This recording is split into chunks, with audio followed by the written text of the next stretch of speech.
Welcome back to this episode of the Obscurity of Maximum Security with Kara Phillip and, most importantly, Mike Johnson. We're going to finish up our story about the transfer to Lincoln Logan. Right. So we're on our way down there, and we're getting close. We're like maybe, half hour, 40 minutes away from Lincoln Logan, which are two prisons across the street from each other in Lincoln, Illinois. So I look out. I'm in the back in the cage, and I look out the window and I see this deer in the median. Oh no! Yeah, and he had a rack on him. He's a big boy, and I'm like, "Don't move, don't," and he darts, and we hit him. Oh no! Yeah, and it was like, we hit him, and didn't he know? Oh, and I'm still sitting in the thing, in my little seat back there, and I see the deer kind of tumbling, and So the driver did a great job. He got the bus off the road. The front was all smashed in, fluids leaking out, and the windshield smashed. And he got the bus off to the side of the road. Thank God. Cover car pulls up. And remember, I told you the weapons are in a cover car.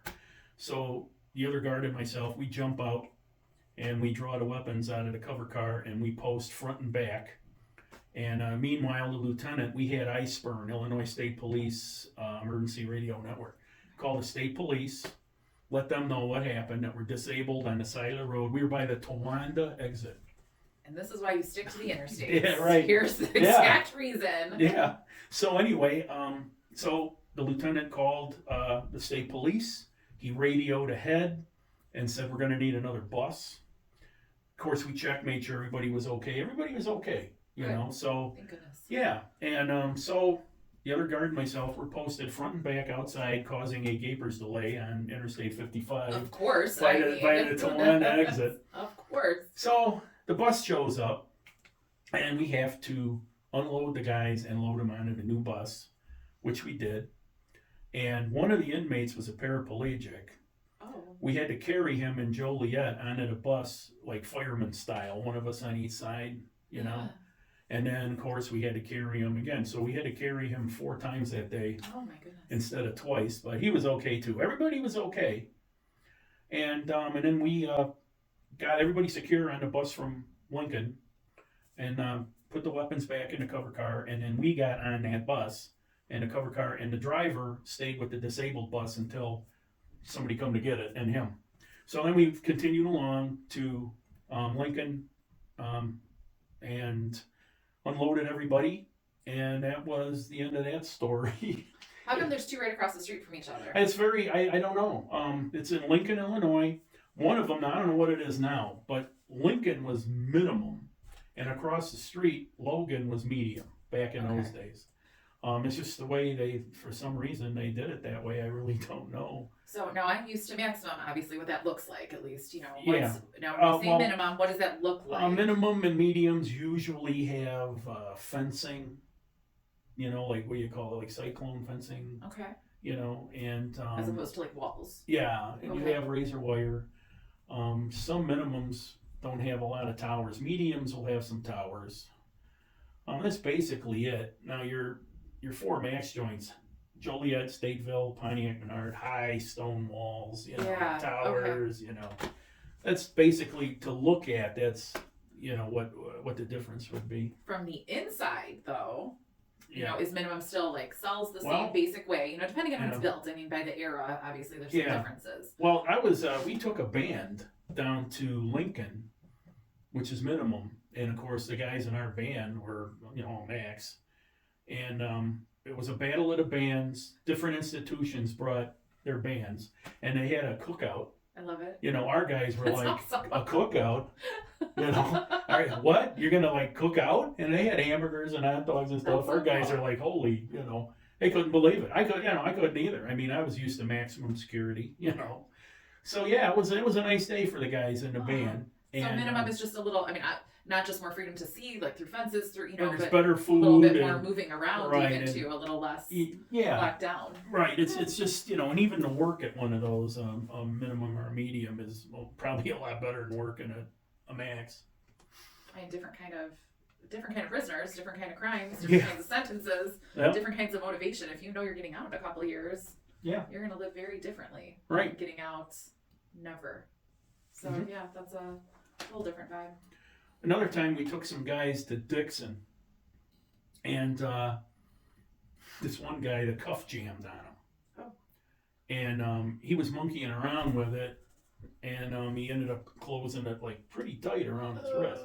So we get to Dixon, and the driver, me, and the other guard, we all tried to open that cuff, and we couldn't get it. It was stuck. So we got, this is after we got to Dixon, and we were trying to get it off of them.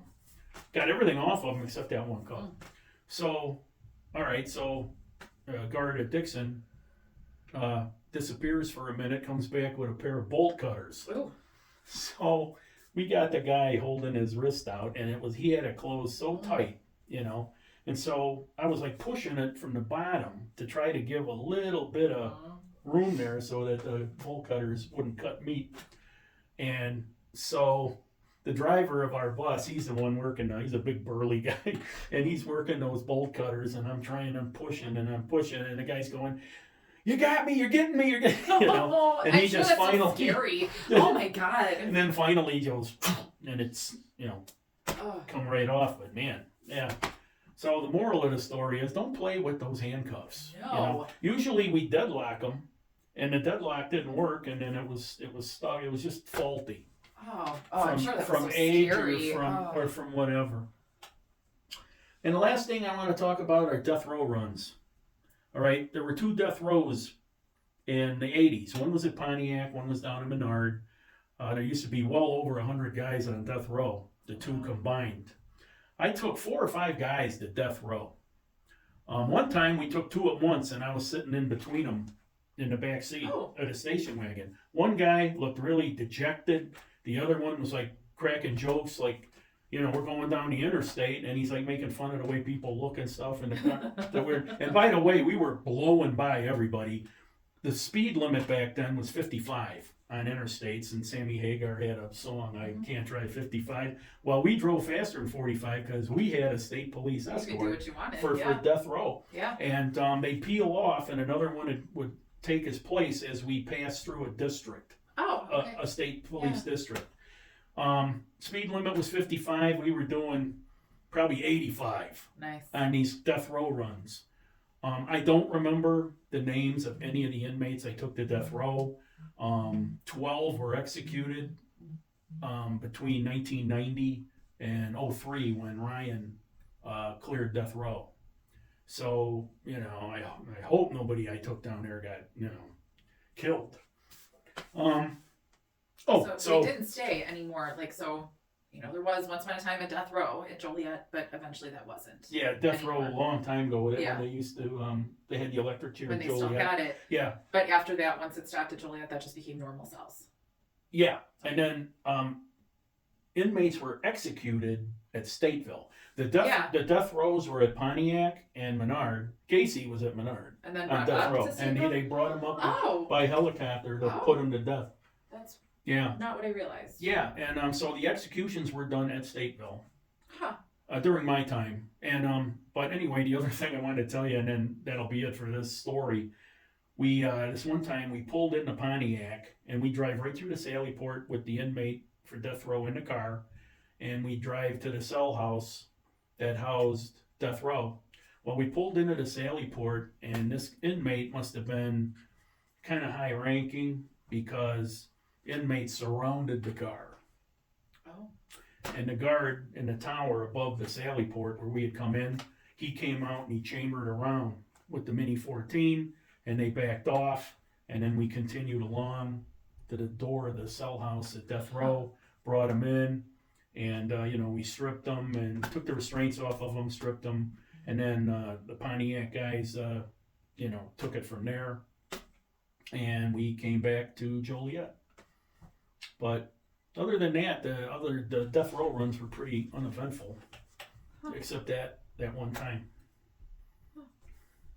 Well, a lot to think about. A lot of differing opinions on some of this. Thanks for joining us this episode. I'm Kara Phillip. Most importantly, Mike Johnson on the Obscurity of Maximum Security. Thank you so much.